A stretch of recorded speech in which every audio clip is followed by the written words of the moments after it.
Senhor presidente, senhoras e senhores deputados, aqui nós estamos trabalhando a questão do projeto de lei 1826/20. É uma matéria que é muito importante para os profissionais da saúde, onde a gente sabe que 80% dos profissionais que trabalham nas unidades hospitalares é composta pelo sexo feminino. E nós estamos, semana passada na Semana da Enfermagem. Daí a importância desse projeto. Indo direto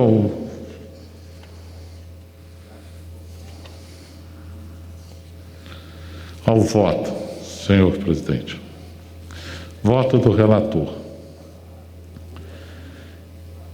Em apertada síntese, todas as proposições relatadas têm o objetivo de instituir alguma compensação aos profissionais de saúde que atuam no enfrentamento da Covid-19 e estão direcionadas a atender à situação extraordinária de grande repercussão social decorrente do cenário emergencial da crise da saúde da população.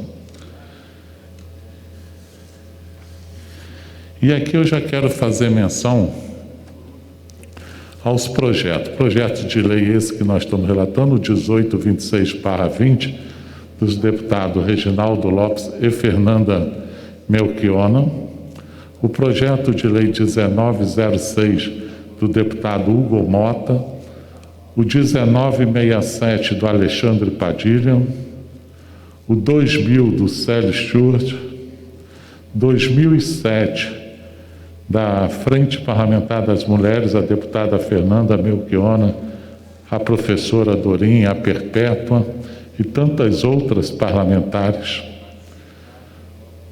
do deputado Irã Gonçalves 255, do deputado Pompeu de Matos 2080, da deputada Soraya Manato 2168, do deputado Jorge Sola 2200, do deputado Fred Costa 2298, do deputado Nicolete 2339. E quero falar já de antemão que todos eles foram acatados na forma do substitutivo. Todos eles mostram assim uma importância muito grande, cumprimentando também o deputado Léo Moraes, que, entendendo a importância dessa matéria, abdicando-se da sua propositura de emenda, que poderá ser trabalhada em outro momento. A decisão do ministro Alexandre Moraes, no âmbito da ADI 6357-DF, concedeu medida cautelar para conceder interpretação conforme a Constituição Federal aos artigos 14, 16, 17 e 24 da Lei de Responsabilidade Fiscal e 114, caput, e parágrafo 14 da Lei da LDO, /20, para, durante a emergência em saúde pública de importância nacional e o estado de calamidade pública decorrente da Covid-19, afastar a exigência de demonstração de adequação e compensação orçamentárias em relação à criação e expansão de programas públicos destinados ao enfrentamento do contexto de calamidade gerada pela disseminação do Covid. Por sua vez, a Emenda Constitucional 106/20 instituiu o regime extraordinário fiscal, financeiro e de contratações para enfrentamento da calamidade pública nacional, decorrente da pandemia. Segundo a Emenda Constitucional, desde que não impliquem despesa permanente, as proposições legislativas e os atos do Poder Executivo com propósito exclusivo de enfrentar a calamidade e suas consequências sociais e econômicas, com vigência e efeito restritos à sua duração. Assim, quanto à admissibilidade financeira e orçamentária dos referidos projetos, não se observa desrespeito direto às normas vigentes, razão pela qual somos pela adequação financeira e orçamentária da matéria. Quanto à constitucionalidade, juridicidade e técnica legislativa, compete à Comissão de Constituição e Justiça e de Cidadania, nos termos do artigo 32, caput, inciso 4, a linha A do Regimento Interno, pronunciar-se quanto à constitucionalidade, juridicidade e técnica legislativa ao projeto de lei 1826 de 20 e de seus apensados. No que toca à constitucionalidade formal, foram obedecidos os ditames constitucionais relativos à competência legislativa da União, sendo a atribuição do Congresso Nacional dispor sobre a matéria com posterior sanção do Presidente da República, mediante iniciativa legislativa concorrente. Quanto ao critério de constitucionalidade material, vislumbra-se a adequação e respeito das proposições, com os direitos e garantias fundamentais, especialmente aqueles exigidos pelo artigo 5º da Constituição Federal de 88, bem como aos fundamentos, artigo 1º da Constituição Federal, objetivos fundamentais, artigo 3º da Constituição Federal, e princípios, artigo 4º da Constituição Federal de 88, da República Federativa do Brasil. Vislumbra-se nas propostas o objetivo comum de instituir algum tipo de retribuição especial aos trabalhadores que executam as ações de serviços de saúde voltadas ao enfrentamento do Covid-19 em ambiente hospitalar. De acordo com o artigo 196 da Lei Maior, a saúde é direito de todos e dever do Estado, e ainda que admitida a execução de ações e serviços de saúde por pessoas de direito privado, isso não descaracteriza a natureza pública desta prestação social, compreendida como direito fundamental. Dada a incumbência do Estado em garantir assistência à saúde, não resta dúvida de que os profissionais de saúde executem serviço público essencial, inadiável e no combate à pandemia, exercido em condições visivelmente adversas, sendo, pois, merecedores de reverência estatal. Observa-se que as proposições não tratam de proteção previdenciária ou assistencial, o que afasta a vedação contida no artigo 195, parágrafo 5º da Constituição. Consiste, em outro sim, ao reconhecimento legal da incapacidade do Estado de garantir a integridade física e a vida desses profissionais e, em última análise, uma forma de reconhecimento político pelos valorosos serviços prestados à nação. Assim, não há óbices à aprovação da matéria aqui relatada, quanto à constitucionalidade, boa técnica legislativa e juridicidade. Comissão de Seguridade Social e Família. Os projetos de lei, inúmeros, aqueles que eu elenquei anteriormente, cada qual com sua proposta, cuidam de uma temática comum, relativa ao reconhecimento do valor do trabalho dos profissionais da saúde e dos riscos que estes correm ao cuidarem de pessoas infectadas pelo novo coronavírus.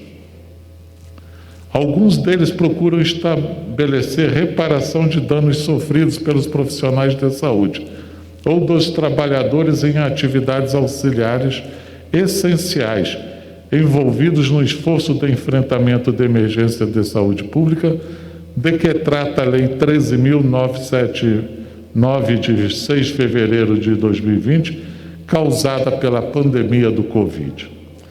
Outros focam na proteção social dos dependentes desses trabalhadores.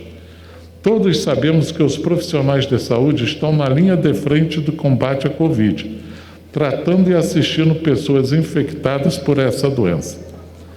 Em razão desse contato, estão naturalmente mais expostos ao risco de contrair essa enfermidade.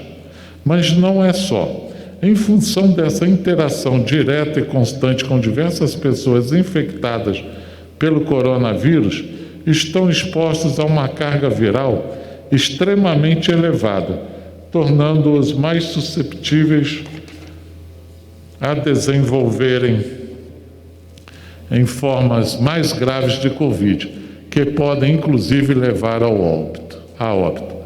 É importante notar ainda que, em razão da pandemia e da superlotação dos hospitais, esses profissionais estão com carga horária de trabalho ampliada, não podendo, muitas vezes, utilizar o período de descanso adequado, o que compromete a sua imunidade.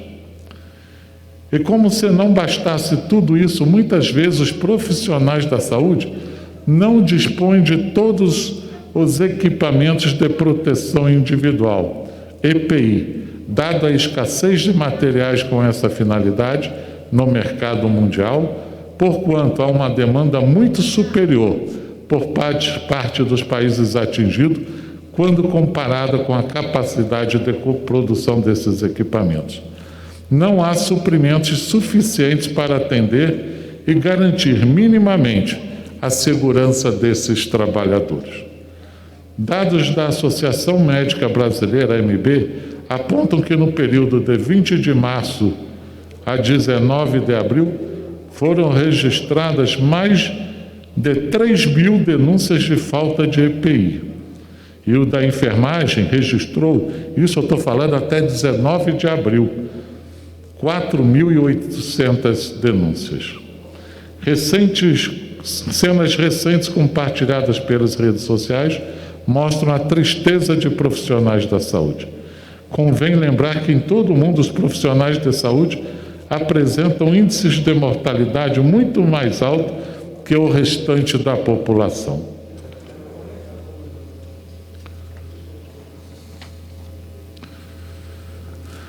Não há dados oficiais atualizados sobre o perfil da epidemia entre os profissionais da saúde, mas sabemos que eles representam um dos principais grupos afetados.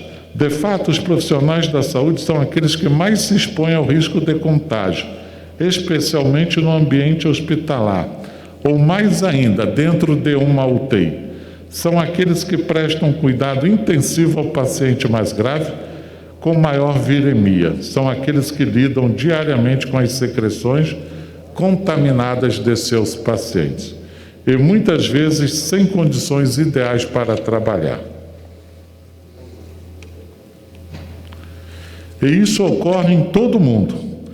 Notamos, porém, que há outros profissionais envolvidos em serviços essenciais, e isso é muito importante, que, não podendo suspender suas atividades laborais, atuam diretamente com pacientes ou com materiais contaminados, de maneira que também são merecedores de uma proteção especial neste delicado momento por que passa o país.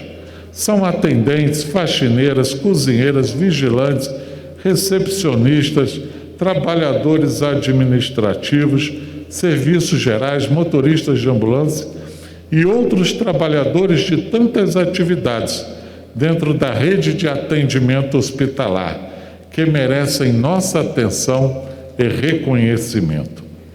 Diferente das demais pessoas que podem se proteger com a adoção de medidas de isolamento social, os profissionais da saúde e áreas auxiliares ou correlatas que estão trabalhando no combate ao Covid não podem adotar esses cuidados de quarentena para assegurar a manutenção dos serviços também essenciais. Nesse contexto, o mínimo que o Estado brasileiro deve fazer é reconhecer que não tem sido capaz de articular de forma coordenada a compra e distribuição de EPIs, nem de oferecer equipamentos de proteção individual em quantidade e qualidade adequadas para todos os trabalhadores da saúde e de atividades auxiliares. Tampouco conseguiu garantir que esses equipamentos estejam disponíveis para aquisição pelos estabelecimentos hospitalares da iniciativa pública subordinada a outros entes federados e aos pertencentes à iniciativa privada. Houve também falha na aquisição de respiradores, o que poderia ter sido mais bem conduzida pela União, por intermédio do Ministério da Saúde. Por essas razões, na nossa avaliação, a União tem o dever de assegurar aos profissionais aqui mencionados uma compensação financeira de caráter indenizatório no caso de incapacidade permanente, ou ainda o pagamento deste benefício a seus dependentes no caso de óbito. Não podemos deixar de lembrar e contemplar na lei a ser erigida também os agentes comunitários de saúde e de combate a endemias. Importante nós frisarmos isso.